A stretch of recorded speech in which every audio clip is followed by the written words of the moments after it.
The NHL has always had a shadow side, and once you pay attention to it, the league starts looking a lot less like a rule book and a lot more like a collection of players trying whatever they can get away with. Some slip up, some push limits quietly, some turn bending the rules into an art form. And whether anyone likes admitting it or not, cheating has been woven into the sport for decades. So before we dive in, take a breath, because this isn't the glossy, family-friendly version of hockey. This is the part everyone knows exists, but pretends not to think about. We'll start with the big, recent, can't-ignored example, Aaron Ekblad. March 2025, Florida Panthers. Out of nowhere, the league drops a 20-game suspension on him for PEDs. And if you're like me, you stared at that alert for a second thinking, wait, Ekblad? This isn't a fringe depth guy fighting for a contract. This is a core piece, a respected veteran, a face of the franchise type. And suddenly he's the first PED suspension since 2018. You almost want to double-check the NHL account to make sure it isn't a parody. The explanation? Ekblad said he took a supplement without running it by the team doctors while rehabbing injuries, which is wild because players have been told for years, ask the trainer before you touch anything stronger than Tylenol. Imagine being that trainer, reading the news like, awesome, great, thanks for dragging us into this. Ekblad's apology felt genuine, but the league still dropped the hammer. 20 games, no pay, watching the stretch run from home. And with the Panthers heading toward the playoffs, those games mattered. Tell me that doesn't make you wonder how many guys are taking recovery stuff that just never shows up on a test sheet. Don't act like it's never crossed your mind. And Ekblad isn't even the strangest story. You want weird? Look at Nate Schmidt. 2018 Vegas Golden Knights. He tests positive for such a tiny amount of a banned substance that an expert compares it to a pinch of salt in an Olympic swimming pool. That doesn't sound like cheating. It sounds like a bad accident that met a microscope on a bad day. Vegas backed him hard. They didn't just support him, they handed him a 6-year extension while he was suspended. That's like your boss catching you breaking a minor rule and responding with, "Here, have a promotion." TJ Oshie defended him publicly, saying Schmidt was the last guy he'd ever suspect. Most people around the league treated him more like a victim of contamination than a mastermind. He's still got 20 games, but you'd be hard-pressed to find many fans who believe he did it on purpose. That one lives in the league had to enforce the rule bucket. You know who didn't get that same benefit of the doubt? Evgeny Kuznetsov, 2019. Positive test for cocaine at Worlds. 4-year ban from IIHF play. And honestly, nobody who'd seen that viral chair lean interview was shocked, but it still felt surreal to see a top-line center hit with something that heavy. The NHL didn't suspend him, but they did send him into the substance abuse program and made him sit down with Gary Bettman. Imagine sitting across from Bettman knowing he knows exactly what you've been up to. That's not a meeting you walk into relaxed. Kuznetsov didn't dance around it, he owned it. Emotional statement, admitted the mistake, talking about letting people down and not being able to play for Russia. That whole situation felt more like a person dealing with real-life issues than some cartoon villain cheating to win. You don't really come away from that thinking cheater. You think guy whose life got messy. But if you want the original cocaine headline grabber, that's Grant Fuhr. Oilers legend, Hall of Famer, one of the best to ever do it. He admitted to using cocaine on and off for 6 years. 6 years! The league hit him with a season-long suspension without pay. After rehab, they shortened it, but still, imagine the NHL today suspending a superstar goalie for a full year. Social media would melt down. Fuhr got help, came back, and played well again, but the punishment showed how the league wanted to look tough once the story was public. Back then it was less "we're testing everyone," and more "if it gets out, we have to react." He wasn't alone in that era either. Don Murdoch, a young star with the Rangers in the late 70s, got caught with nearly 5 grams of cocaine at the airport. He was hit with a season suspension that got reduced to 40 games, but the damage was done. His career never really got back on that early rocket path.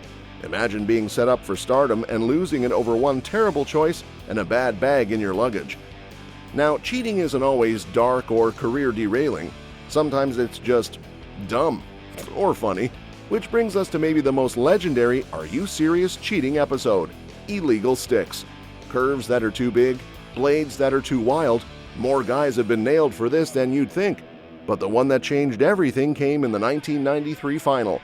Marty McSorley, Kings vs. Canadiens, Game 2. LA up 2-1 late in the third. Montreal coach Jacques Demers looks over and basically says, "Check that stick."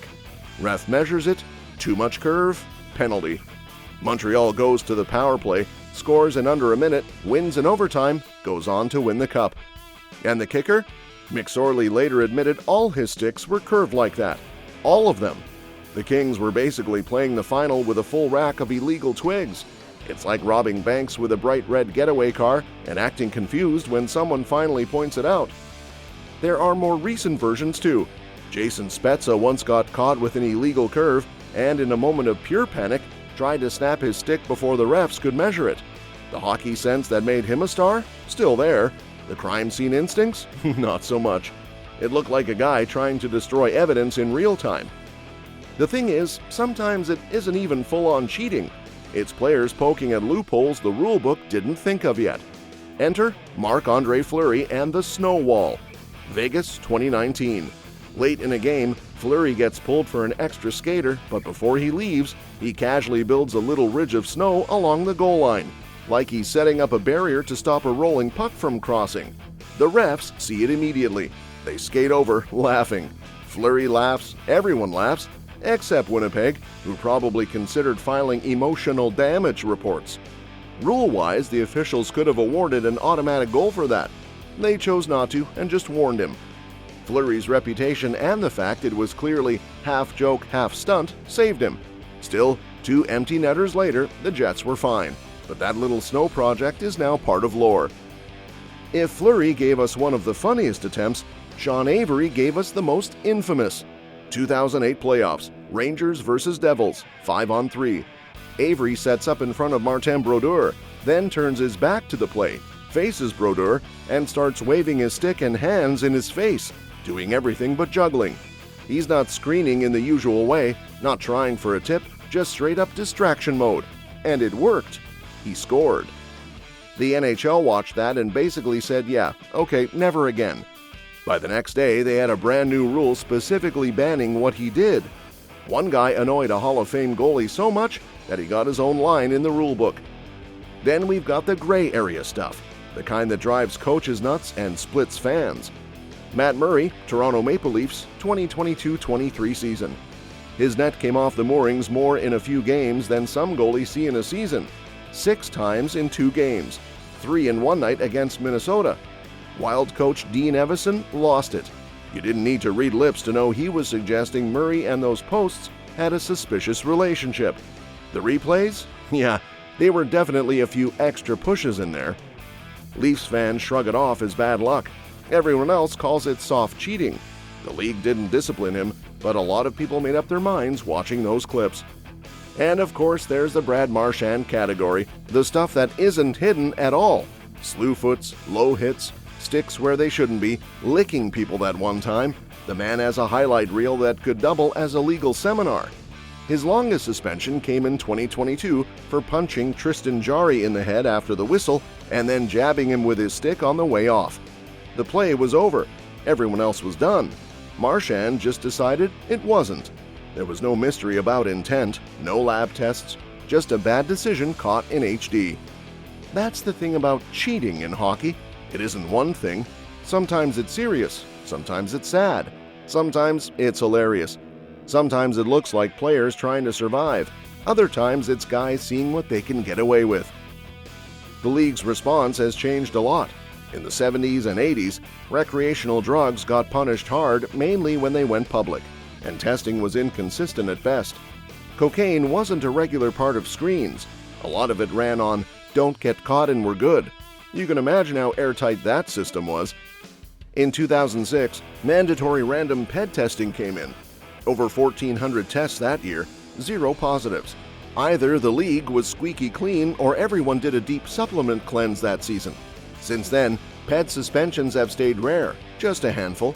But around 2015, cocaine showed up again, enough that the NHL and NHLPA publicly admitted it was becoming an issue and added it to every test. Names weren't released unless suspensions happened, but the message was clear: stuff was slipping through. And remember, the off-season testing is barely there, 1 player out of 25 on average. If you're looking for loopholes, that's a pretty big one. You don't have to be a genius to see how much could happen from June to September without anyone noticing. Illegal sticks still pop up. Nets still accidentally come free. Little picks and hooks that never get called are everywhere. That old line, if you're not cheating, you're not trying, whether you love it or hate it, hockey keeps giving it evidence. So when people act like cheating barely exists in the NHL, come on. You've seen enough clips, headlines, and suspensions to know better. PEDs, drugs, sticks, equipment, weird tactics, players are always testing the line. And honestly, it kind of makes the league more interesting.